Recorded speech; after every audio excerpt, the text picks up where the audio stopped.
When the Fujifilm X100V launched back in 2020, it started a ridiculous hype in the photography community. It was all over social media, it was hyped by creators everywhere around the world, you could see celebrities using this camera, so it quickly became the must-have camera for anyone who wanted a fixed lens point-and-shoot style camera, but wasn't willing to pay Leica money. So it was constantly out of stock and second-hand prices were through the roof. The models were selling for more than the original retail price on the second-hand marketplaces, so for a while it was almost impossible to get your hands on one. Fast forward to 2025 and here we are talking about this 5-year-old camera. And the big question is the Fujifilm X100V still worth buying today? And in my opinion it totally is, and here is why. First, I want to quickly share a bit of a background story here.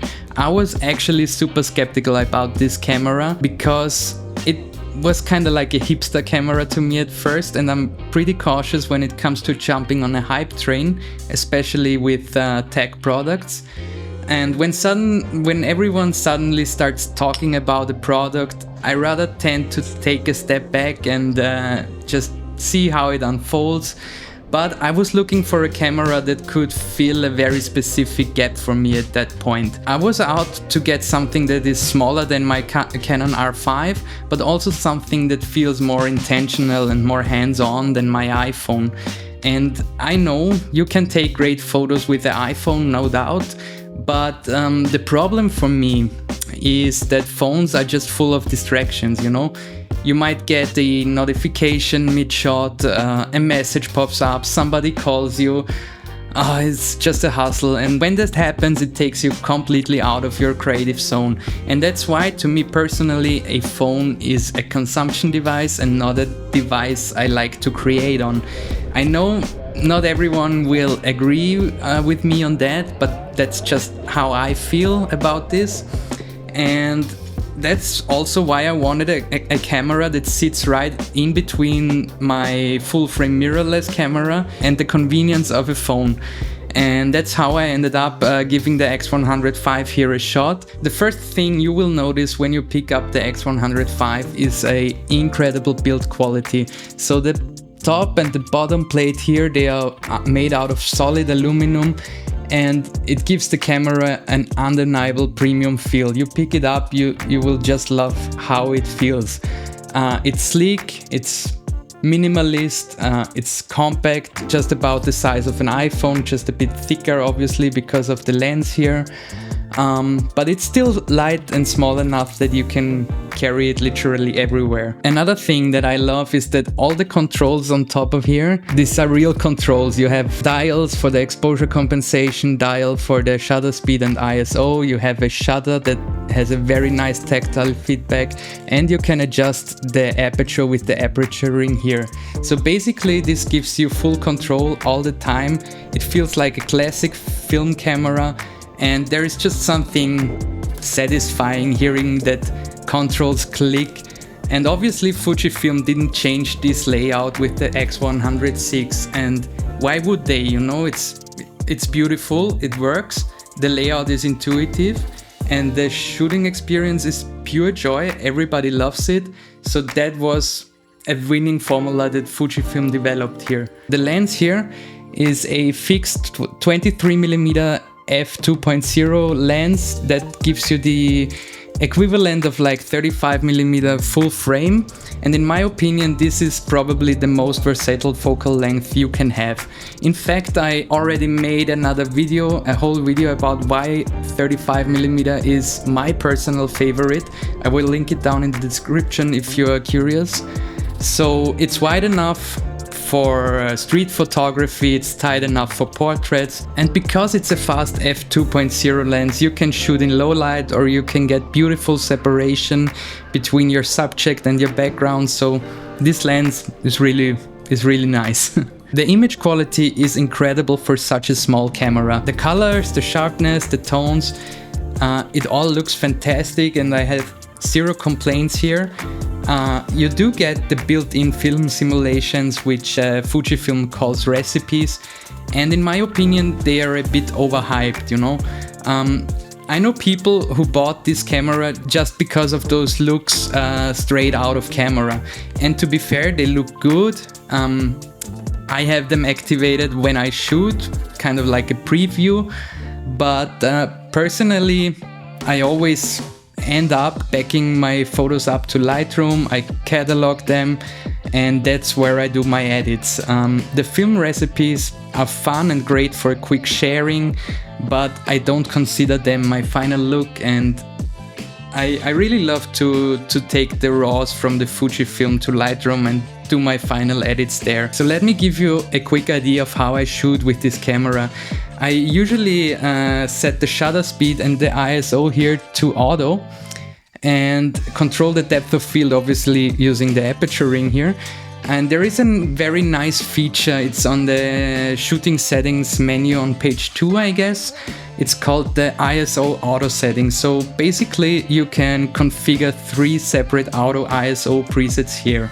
And I've set up mine like this. All the 3 modes have a minimum ISO of 160 and a maximum ISO of 6400. So mode 1 uses a minimum shutter speed of 1/60th of a second. Mode 2 uses a shutter speed of 1/160th of a second.